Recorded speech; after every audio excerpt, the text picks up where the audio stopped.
अस्सलाम वालेकुम, hello everyone, this is Injila Shafaat and I welcome you back to my channel. उम्मीद करती हूँ आप सब खैरियत से होंगे। आज जो हमारा टॉपिक रहने वाला है it will be on image reconstruction in computer tomography mean CT scan. आज जो हमारा टॉपिक है वो खुद ही हमें बता रहा है कि जो हमारा लेक्चर है वो किस डायरेक्शन में जाने वाला है। So the topic is image reconstruction in CT scan. Means image किस तरह से फॉर्म होती है एक सीटी स्कैन में। Reconstruction means formation. ऑलराइट, अगर हम बात करें, कभी कोई बिल्डिंग होती है, कभी कोई घर होता है, तो हम बोलते हैं इसको रिकंस्ट्रक्शन हो रही है ना। मीन्स ये नए से बन रहा है या कुछ चीज़ें इसमें रिफॉर्म हो रही है, नए से बन रही है। उसी तरह अगर हम सीटी स्कैन की बात करें इन रेडियोग्राफी, तो सीटी स्कैन जो है इसमें क्या चीज़ फॉर्म होनी चाहिए। ये कॉमन सेंस है, we need an image, isn't it. तो उस इमेज को फॉर्म किया जाता है, बनाया जाता है, रिकंस्ट्रक्ट किया जाता है, और उसके लिए एक ब्रॉड प्रोसीजर होता है जिसके बारे में हम आज पढ़ने वाले हैं। जैसे कि हम सब जानते हैं कि एक सीटी स्कैन में एक्स-रे ट्यूब होता है with detectors, they are just rotating around the patient. तो जब एक एक्स-रे ट्यूब से एक्सरेज रिलीज हो जाती है and they got absorbed into the patient's body, उसके बाद पेशेंट की बॉडी से जो सिग्नल्स निकलती है वो कहाँ पे कौन कैप्चर करता है? It's being captured by detectors. तो डिटेक्टर्स जो है ये इलेक्ट्रिकल सिग्नल को कैप्चर करता है in the form of analogue signal. What is analogue signal? Means एक कंटिन्यूस इलेक्ट्रिकल सिग्नल्स में, और यही एनालॉग सिग्नल फिर कंप्यूटर में चले जाते हैं। So it means that computer जो है वो रिसीव करता है एनालॉग सिग्नल को और उसके बाद इसको कन्वर्ट करता है into digital signal. Alright, which is digital signal is in the form of binary digit. Why it converts it into the digital signal?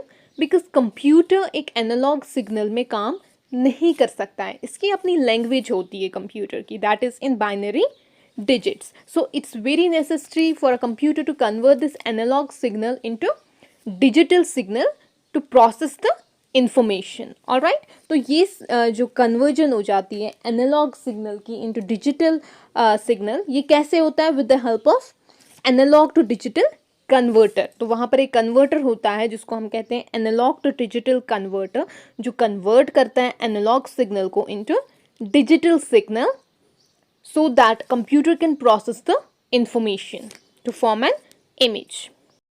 So after the analog signal is converted into the digital signal, computer इस digital signal को display करता है monitor पे as a picture. So हर एक picture जो होती है वो display की जाती है एक matrix में। जैसे आप image में check कर पा रहे होंगे, एक square shape डब्बा है बड़ा सा, इसमें एक picture display की जाती है। अगर हम इस मैट्रिक्स की बात करें, इस डब्बे की, इसके अंदर छोटे स्क्वायर स्मॉल यूनिट्स होते हैं जिनको हम कहते हैं पिक्सल। ठीक है, so pixel is the smallest unit of the digital image. यहाँ पे अगर हम पिक्सल की बात करें, पिक्सल जो है ये हमें इंफॉर्मेशन देता है अबाउट द टिश्यू। ठीक है, इमेज टिश्यू।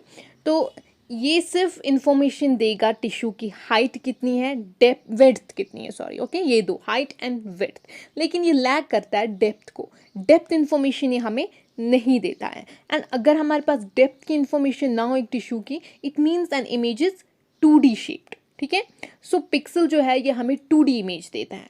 ऑलराइट, लेकिन सीटी स्कैन का मकसद ही होता है कि हमें एक इमेज 3D फॉर्म में मिले, मीन्स जहाँ पे हमें डेप्थ भी दिखे एक टिश्यू की। इसलिए जो ये वाली इमेज होती है, इसी पिक्चर को हमें रिकंस्ट्रक्ट करना पड़ता है।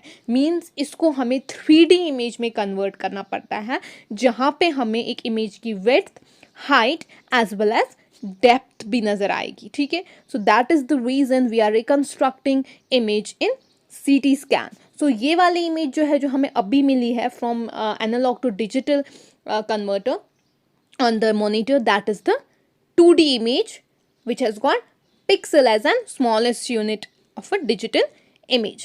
While as हमें क्या चाहिए in 3D, sorry in CT scan, we need a 3D image. So here this picture is being reconstructed to form a 3D image. अगर हम यहाँ पिक्सल की बात करें तो हर पिक्सल को एक नंबर दिया जाता है, एक नंबर असाइन किया जाता है जो डिपेंड होता है कि कितनी अमाउंट ऑफ एनर्जी जो है वो पहुँची है डिटेक्टर पे। and that number is called Hounsfield unit. So her pixel को एक नंबर असाइन किया जाता है, that number is known as Hounsfield unit. जब ये 2D इमेज रिकंस्ट्रक्ट करके एक 3D इमेज बनती है, उस टाइम पे जो एलिमेंट वहाँ पे प्रेजेंट होता है पिक्सल के बदले, that is the voxel which is the 3D tissue element. ठीक है, इस वॉक्सल जो है ये रिप्रेजेंट करता है volume of the tissue, and ये बना होता है large number of tiny elongated blocks से, जैसे आप इमेज में चेक कर पा रहे होंगे. इसमें विड्थ, हाइट एंड डेप्थ तीनों होते हैं. ठीक है, अगर हम डेप्थ की बात करें वॉक्सल में, ये एक इम्पॉर्टेंट पैरामीटर होता है जो डिपेंड करता है किस पे, स्लाइस थिकनेस पे, कितनी स्लाइस थिकनेस हमने रखी है. यहाँ मैं एक चीज़ क्लियर कर दूँ सबसे पहले कि मैंने आपको बताया कि हर एक पिक्सल में असाइन किया जाता है एक number that's known as Hounsfield unit, और we can call it CT number. आप यहाँ पे कंफ्यूज नहीं होइएगा क्योंकि एक अलग टॉपिक है जिसको अलग से डिस्कस करना है, तो यहाँ मैं इसको डीपली नहीं एक्सप्लेन करूँगी, बट फिर भी मैं आपको थोड़ा सा बता दूँ कि जो ये सीटी नंबर या हॉर्नस्फील्ड यूनिट होता है, हर पिक्सल को क्यों दिया जाता है. कंप्यूटर खुद असाइन करता है हर एक पिक्सल को ये यूनिट. कैसे, क्यों? क्योंकि ये जो पिक्सल है ये हमें बताता है, ये यूनिट जो है ये हमें बताता है हॉर्नस्फील्ड यूनिट कि ये पिक्सल जो है किस चीज़ को रिप्रेजेंट कर रहा है, whether it's a tissue, fat, और it's a bone, air, water, fluid, blood, whatever it is. ये एक हॉर्नस्फील्ड यूनिट सीटी नंबर जो है यही डिस्क्राइब कर सकता है कि ये पिक्सल किस चीज़ को रिप्रेजेंट कर रहा है इमेज में. अब अगर हम बात करें इमेज रिकन्स्ट्रक्शन होती कैसे हैं, तो इमेज रिकन्स्ट्रक्शन कंप्यूटर करता है with the help of algorithm. So to form an image, ये डाटा जो है इसको प्रोसेस किया जाता है with the help of algorithm ताकि एक इमेज फॉर्म हो. एंड एल्गोरिदम की बात करें तो एक मैथमेटिकल मेथड होता है जिससे हम सॉल्व कर सकते हैं एक प्रॉब्लम को, और बहुत सारे तरीके, बहुत सारे मेथड्स है इसमें जिससे हम फॉर्म कर सकते हैं एक इमेज को इन CT scan. In CT scan, we use 3 types of algorithm, reconstruction algorithm. First one is the analytical, next one is the iterative, and the last one is the hybrid. So if we talk about the first one, that is the analytical algorithm, it has got 3 types. First one is the filtered back projection, जो आम तौर पर ज़्यादातर use किया जाता है in CT scan to form an image. Next one is the Fourier reconstruction, and last one is the convolution. So let's discuss them one by one. So now let's discussing the first method in the analytical algorithm, that's the filtered back projection method, जो आम तौर पर इस्तेमाल किया जाता है for forming an image in CT scan, इसलिए हम इसको अच्छे से डीपली पढ़ेंगे. So the filtered back projection, इसमें हम याद रखेंगे कि जो एक मेजरमेंट प्रोसेस और प्रोजेक्शन डेटा है ये कंटिन्यूसली रिप्रेजेंट किया जाता है. इट मीन्स मेजरमेंट प्रोसेस क्या हुआ, कोई इन्फॉर्मेशन है उसको मेजर कर रहे हैं, ठीक है, उसको प्रोसेस कर रहे हैं, मेजर कर रहे हैं, वो कंटिन्यूसली होता है, और साथ साथ जो मेजर हो गया उसको दिखाया भी जाता है कंटिन्यूसली, प्रोजेक्ट भी किया जाता है उस डेटा को. ठीक है, तो ये दो चीज़ें कंटिन्यूसली होती रहती है. मीन्स जो डेटा मेजर हो गया उसको दिखाओ, और जो अभी होने वाला है उसको मेजर करते रहो. दोनों चीज़ें कंटिन्यूसली हो रही है इस मेथड में. एंड ये एक सिंपलेस्ट मेथड है जिसको हम लीनियर और समेशन मेथड भी कहते हैं. इसमें क्या होता है, एक प्रोफाइल, एक ऑब्जेक्ट जो है उसका प्रोफाइल ऑब्टेन किया जाता है, और उसके बाद सारे ऑब्जेक्ट्स जिनका हमने प्रोफाइल ऑब्टेन किया उनको कंबाइन किया जाता है. सो इस मेथड में हम जो प्रोजेक्टेड प्रोफाइल होती है, means visible profile, visible image होती है, उसको फिल्टर करते हैं, और फिल्टर से क्या रिमूव होता है, स्टार लाइक ब्लरिंग रिमूव हो जाती है. एंड यही एक मेन कैरेक्टरिस्टिक है इस मेथड का. So here are some steps to involve in filtered back projection. First one is that all the projected profiles are obtained. Then the algorithm of the data is obtained. After that, the algorithm values are multiplied with the digital filter so that we can generate a filtered profile. And fourth one is that filtered profile is back projected, and then the filtered projections are summed, and the negative and the positive components they are cancelled out to produce an image free blurring. So main here is that the star like blurring is being removed. Now the second type of analytical algorithm, that's the Fourier transformation. तो एक ऐसा mathematical function होता है जहाँ पर ये convert करता है signal in the spatial domain to a signal in frequency domain. It means जो spatial domain signal होती है ना, ये represent करती है image को कैसे, by the intensity at every pixel. So as a pixel ये रिप्रेजेंट करते हैं इमेज को। अगर हम फ्रीक्वेंसी डोमेन की बात करें, ये रिप्रेजेंट करते हैं इमेज को विद रिस्पेक्ट टू फ्रीक्वेंसी। सो इस मेथड में क्या होता है, स्पेशल डोमेन सिग्नल जो है वो कन्वर्ट हो जाते हैं into frequency domain signal. So the last type of analytical algorithm that's the convolution method. तो ये एक ऐसा डिजिटल इमेजिंग प्रोसेसिंग टेक्निक है जो यूज़ करता है फ़िल्टर फंक्शन का ताकि इमेज रिकन्स्ट्रक्ट कर सके। सो अगर हम बात करें फ़िल्टर फंक्शन की, it is simply the remove the noise, means low energy X-rays को रिमूव करता है, जिस वजह से जिसको इस्तेमाल करके फिर इमेज रिकन्स्ट्रक्ट करता है। So now the second type of algorithm that's the iterative algorithm. तो ये एक ऐसा रिकन्स्ट्रक्शन एल्गोरिदम है जहाँ पे स्टेप बाय स्टेप हम मैथमेटिकली कैलकुलेट करते हैं डेटा को एंड प्रोसेस करते हैं ताकि हम 2D इमेज को 3D इमेज में रिकन्स्ट्रक्ट कर सकें। इसको मैं मैथमेटिकली एक्सप्लेन करूँगी आप लोगों के साथ। तो taking the 2x2 cell diagram, let me show you. कोशिश करें आप ये साथ साथ जो मैं दिखा दूंगी आपको वाइट बोर्ड पे, उसको साथ साथ आप ये मेंशन करेंगे with first step, with the second step and with the third and the fourth. So this is our 2x2 matrix cell. 1 2 3 4, इसमें 4 एलिमेंट्स प्रेजेंट है। अगर हम यहाँ से देखें 2 + 1 is equal into 3 and 4 + 3 is equal into 7. So this is our horizontal ray sum from this side, and if we add up from this 3 + 1 is 4 and 4 + 2 is 6. This is called vertical ray sum. This is our original projected data set. तो इसको हमें step by step reconstruct करना है।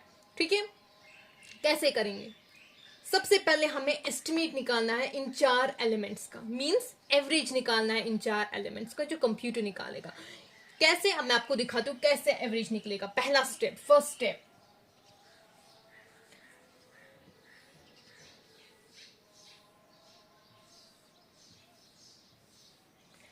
अगर हमें इन 4 का estimate निकालना है, so we will add up these 4, 1 +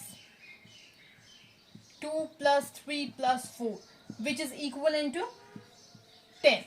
ठीक है, और कितने एलिमेंट्स है हमारे पास? 4, तो divided by 4 which is equal into 2.5. So we will keep 2.5 here. We'll get the average of all the 4 elements, that's 2.5. अब हमें एक नया प्रोजेक्ट डेटा सेट बनाना है, उसके लिए हम एडअप करेंगे इसको पहले horizontally. 2.5 + 2.5 is equal into 5. Here also it's equal into 5. From vertical side 5 and from this side also 5. So our new horizontal ray sum is 5 5. From vertically it's also 5 and 5. Alright, this is our new projected data set. Now the second step here. So our second step is first correction of error. Means यहाँ पे हमें original horizontal ray sum जो है उसको minus करना है with new horizontal ray sum and then divide by 2. Let me show you. Third step. Alright, ये हमारा ओरिजिनल हॉरिजॉन्टल रे सम है। मींस पहले इस वाले को करेंगे 3 - 5, alright, and then divided by 2। इसी तरह हम इसका भी करेंगे 7 - 5 divided by 2, it is equal into 2/2, sorry, -2/2 and here 2/2. This is equal into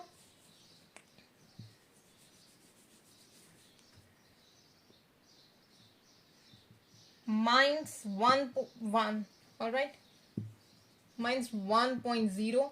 This is equal into 1.0. So this is our first correction of error. अब हम इसको डब्बे में करते हैं। अब इसके बाद हम सिंपली क्या करेंगे, ये जो -1.0 एंड 1.0 है, इसको हमें माइनस करना है इस न्यू जो न्यू प्रोजेक्टेड डेटा सेट था उसके साथ। कैसे, मैं दिखाती हूँ। हमें निकला था 2.5 हर एक में, है ना, न्यू प्रोजेक्टेड डेटा सेट में। तो 2.5 को -1, ठीक है, यहां से भी मतलब हॉरिजेंटली -1 करेंगे, 2.5 - 1, ठीक है, इस वाले को। अब ये वाला जो है इधर करेंगे 2.5 प्लस 1, 2.5 प्लस 1 मीन्स ये वाला इस साइड से, ये वाला इस साइड से, ठीक है। This is minus, so minus, this is plus, so plus. तो अब क्या निकला हमारा नया, यहां पे निकला 1.5, 1.5 and here is the 3.5, 3.5. so this is our second estimate जो हमें निकला। यहां पे अगर हम वर्टिकली एडअप करेंगे इसको, कितना निकलेगा वर्टिकली एडअप, मीन्स 3.5 प्लस 1.5, ठीक है। ये अब हम हटा लेंगे, अब स्टेप बाय स्टेप अलग से बनाइएगा ये बॉक्स, ठीक है। इतनी मेरे पास स्पेस नहीं है, so that's why I am erasing it and not making the new one. 1.5 plus 3.5 5, और यहां से भी एड अप तो 5, तो नया वर्टिकल रेसम 5 है, ठीक है। अब हमारा जो फोर्थ स्टेप है that is the second correction of error, means यहां पे हमें वर्टिकल, ओरिजिनल वर्टिकल रेसम जो है उसको करना है minus with the new vertical रेसम एंड डिवाइडेड बाय 2, ठीक है। ये है ओरिजिनल वर्टिकल रेसम, अब इसको हम करेंगे minus with the new vertical रेसम, दोनों को। This will be like this. 4, this is the fourth step. 4 minus 5 divided by 2 and 6 minus 5 divided by 2. It is equivalent to minus 1 by 2. This is 1 by 2. That's equivalent to 0.5. Here also 0. Sorry, this is minus 0.5 and here is 0.5. So this will be our second correction of error. So let me make a new box here for this.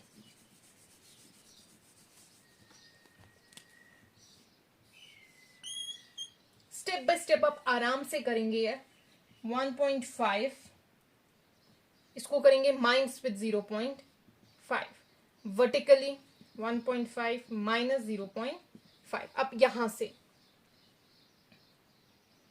1.5, this is like this, originally जो original था 1.5 plus 0.5, alright, 1.5 plus 0.5. So what is the new data we are getting? It's equivalent to 1. It is equivalent to 2. This is equivalent to 3 and this is equivalent to 4. So our final matrix is this. 1, 2 and 3, 4. These 4 elements. Alright. Now if we talk about the last algorithm, that's the hybrid, and ये combination होता है both analytical as well as iterative. So this is all about today's topic. Thank you for watching. Take care.